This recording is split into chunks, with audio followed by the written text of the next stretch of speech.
Hello and welcome to another video. In this one, we're going to be talking about the Python 3.14 release cycle.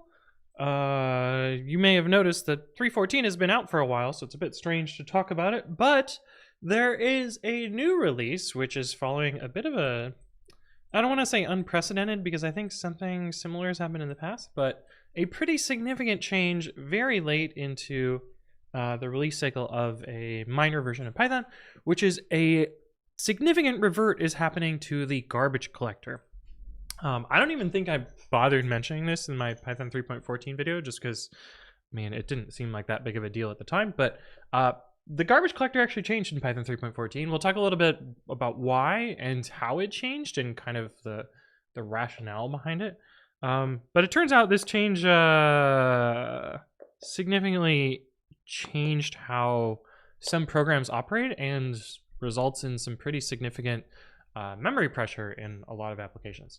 But I guess let's talk about like what happened first. Like why did they even try and do this in the first place? And this was an idea that came out of, well, you can't see the little ... here, but the faster C Python project. The idea of, one of the many ideas of taking Python and improving its speed by tackling various parts of the interpreter itself. And one part of the interpreter is garbage collection. I guess I should say, what is garbage collection before we even talk about this further, which is that in Python, in C Python, I guess technically in other implementations, they have different approaches to this. But in C Python, when you have an object, let's say we have, I don't know, class C, and give it a body. We make an instance of C. This is an object that has a reference count. You can look at that by doing git ref count on it. This will actually say 2, I believe, because the parameter being passed into this function also increments the reference count here. So there are 2 references, one being this object here. If we assign it to none, this actually doesn't go through garbage collection. Or if we delete this object, we've removed the reference to this instance here, and its reference count has dropped to 0 and the object has been deleted. Garbage collection doesn't get involved here, even though this, you could think of this as a garbage collection type of thing. This is just basic reference counting. Where garbage collection gets involved is when you have cycles in objects. So if we make a C again and we cause a cycle, so the attribute X refers to itself. And so if we look at, I guess we can even get a ref count again. You can see it has a ref count of 3. One of those is an internal cycle inside this object. It is an object that contains itself. I guess the more common example of this is to make a list and then append it to itself. Whoa, recursive list. And actually the repr handles this properly and shows that like there's some recursive nonsense going on here, so it shows an ellipsis. But in this case, this is a circular object. And this is where garbage collection comes into play. Garbage collection is a process that the interpreter does occasionally, and it finds objects that are unreachable but are reachable internally, and then it destructs them. So otherwise these cycles would live forever, but the garbage collection process can clean them up. At least that's the idea here. And so we talk about incremental GC. This is a change to the garbage collection algorithm, which intended to improve the performance. I've made overly simplified diagrams of how garbage collection works today in C Python. I guess today being like the classic garbage collection and then the new incremental garbage collection. So the basic idea with classic garbage collection is there are 3 generations. A generation just being like a collection of garbage collectible objects. The youngest objects start in generation 0. This is the one that is scanned most often to try and delete objects. The idea being that most objects in a Python application are short-lived, and so cycles should be generally short-lived, and so you scan the things that are most likely to be deleted as early as possible so that they don't live as long as possible. And so this is kind of the first generation of scanning here. And this Gen 0 gets scanned the most often. If things survive Gen 0, they end up in the older generations, and it's the same algorithm generally for all 3 of these. If it has to do a full garbage collection scan, which I believe happens after some number of iterations of attempting a younger scan or after some amount of memory pressure, I'm not actually certain how it chooses to do it, but if it does a full scan, it's going to do all 3 generations at the same time. But things in Gen 2 are kind of the rarest generation that gets collected. There's also frozen garbage collection objects which don't get collected, and immortal objects, and there's a bunch of other complexity here, but we're not going to talk about that today. We're just going to be talking about this sort of generational approach here. So this is kind of how the classic garbage collection works. In this model here, you're scanning a lot of objects all the time. Like anytime you have to do a Gen 1 scan or anytime you have to do a Gen 2 scan, you're scanning essentially the entire heap of Python and looking at every single object that's currently alive. And looking at every single object that's currently alive can take a lot of time, especially if a lot of them aren't even going to be garbage collectible. You might be looking at a bunch of objects that would never die. Like there's just permanently referenced. But the garbage collection will still check them. In the incremental model, the idea was to take these 3 generations, reduce it down to 2.5-ish. A young generation, which looks very much like the Gen 0 generation here, which is just any of the recent objects that haven't been scanned yet. When things are scanned in the young generation, they're sent to the old generation inside its scanned list. Things that it has already recently scanned, so it thinks, oh, I don't have to scan this for a while. I'll just trust that these are good.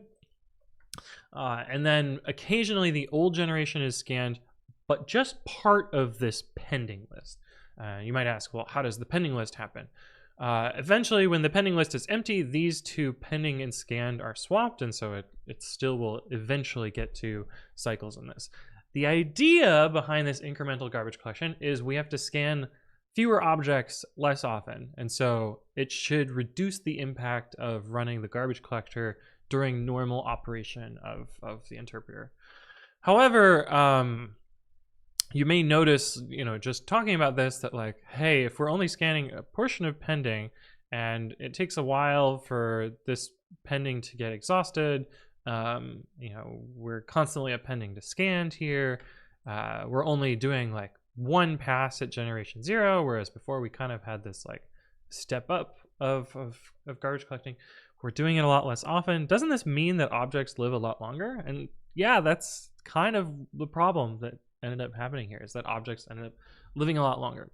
But let's talk about the storied attempts to implement this incremental garbage collector, how it got into 3.14, and why it's finally being reverted again in 3.14, and I guess also 3.15, because 3.15 is not out yet, but it's also being reverted there as well. Okay, but anyway, this was original idea way back in 2023. It is 2026 now, so it's been several years of trying to implement this. Just kind of a theory idea of the algorithm. This is basically what was implemented. Obviously, the constants here and the percentages here were tweaked a lot, and like there's some additional complexity on top of this to look at like memory pressure and other stuff there. But for the most part, this is the algorithm that got implemented. This was actually originally contributed in Python 3.13 in this PR, which implements the actual garbage collection here, and was later reverted in 3.13, and an additional round of release candidates were added. There was some performance regressions that were shown. There were actually a lot of performance regressions shown here. If you look at this patch here, is it this one? One of these patches, yeah, there's just like a whole bunch of references to this as it's slowing down, and eventually it was reverted out in 3.13 so that the release could go out with lower impact stuff going there. You may also notice, and this will come up later, this implementation here didn't go through a PEP. This was something that I think was a pretty significant change. Well, obviously I didn't think it was significant enough to put it in my video, but a pretty significant change to Python that didn't go through the PEP process. And so this is, I think, something that they're learning from this, and next time that this is attempted, there will be a PEP process for changing the garbage collector, which I'm still very surprised it didn't in the first place, because the garbage collector is a pretty core part of how Python works, and changing something that significantly kind of a big deal. But anyway, didn't go through the PEP process. Probably part of the reason that it didn't get as much scrutiny, and perhaps part of the reason that it's been doomed twice now. But anyway, this is the issue that was open for Python 3.14, where people noticed that there was increased memory pressure. Fortunately, someone was able to find a minimal reproduction here that that kind of narrowed down, I guess, a pathological case of memory, going up over time, not being collected in a reasonable manner. And this was just a simple example using, I think, HTTPX. Yeah, so just an HTTP client and allocations in the SSL library were not being cleaned up in any reasonable fashion. Kind of the idea, or at least looking at this graph here, my guess on what was happening is like a lot of things were being pushed into this scanned list, and then only occasionally it was moving to pending, and so eventually the objects would all get collected, but they were just accumulating much faster than they were being purged here, and so you kind of get this up and to the right graph. You can see that there are some collections here. Like you look at resident set size, there are some small downticks here, and this is probably when the portion of the old generation is collected, but you can see it's still up and to the right over time, and so it is not keeping up with the memory pressure here. At least that's my guess on this. I didn't look too closely into it. That's just my intuition here. I could be wrong though. I'm probably wrong. Let's be real. Cool. But anyway, yeah, there's this observed leak, and so it's being reverted. And I haven't seen something this big being reverted in Python, so this is why I felt that this was a important enough thing to cover in a video. There was also a very long thread discussing, and yeah, I did read it all, and there wasn't really much of interest in here, other than I believe they're going to go through the PEP process to reintroduce this, not in 3.15, but in Python 3.16, if at all. They may find that this new garbage collection algorithm isn't actually significantly better, and that will be, with the classic algorithm indefinitely. But anyway, wanted to cover this. Wanted to cover the storied difficulty in getting this algorithm in, but also kind of a high level view of how it works. And I still don't know why the PEP process wasn't followed, but hopefully it will be next time. Anyway, hopefully you found this useful. If there are additional things you would like me to explain, leave a comment below or reach out to me on the various platforms. But thank you all for watching, and I will see you in the next one.